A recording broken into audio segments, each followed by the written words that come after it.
Goeiemôre vriende en baie welkom by ons oordenkings op hierdie Saterdagoggend. Geliefdes, ons is besig met Johannes 5 en ons is vanoggend by vers 20.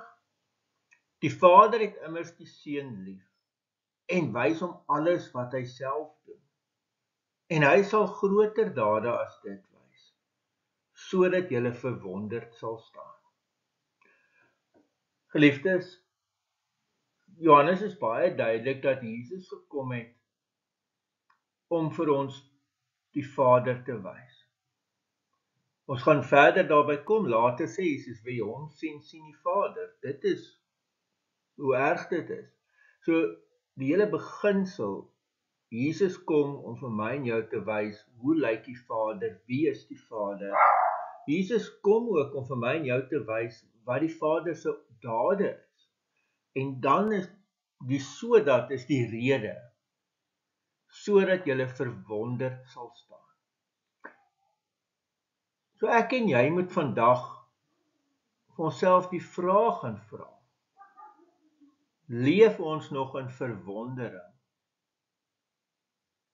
oor wie God is? Leef ek en jy nog in verwondering oor wat hy doen?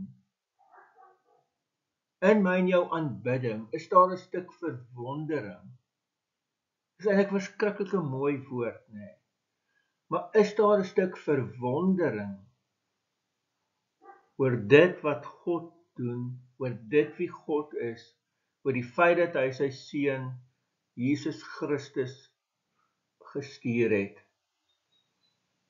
Leef ek en jy nog in verwondering oor God?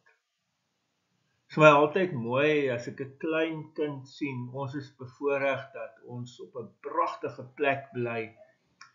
En as 'n klein kind hier kom en hulle sien dit vir die eerste keer, dan kan jy daai verwondering in hulle oë sien en op hulle hele gesig sien, daai hele ding van wow, kyk hoe mooi is dit. En die vraag is letterlik vanoggend, of leef ek en jy in verwondering oor wie God is? Amen. Geliefdes, kom ons bid saam. Here almagtige God, ons wil in verwondering kom staan vir wat U doen en wat U is en wie U is vir ons. Ons eer U in die naam van ons Here Jesus Christus. Amen. Geliefdes, mag U 'n baie mooi en 'n baie geseënde dag hê. Totsiens.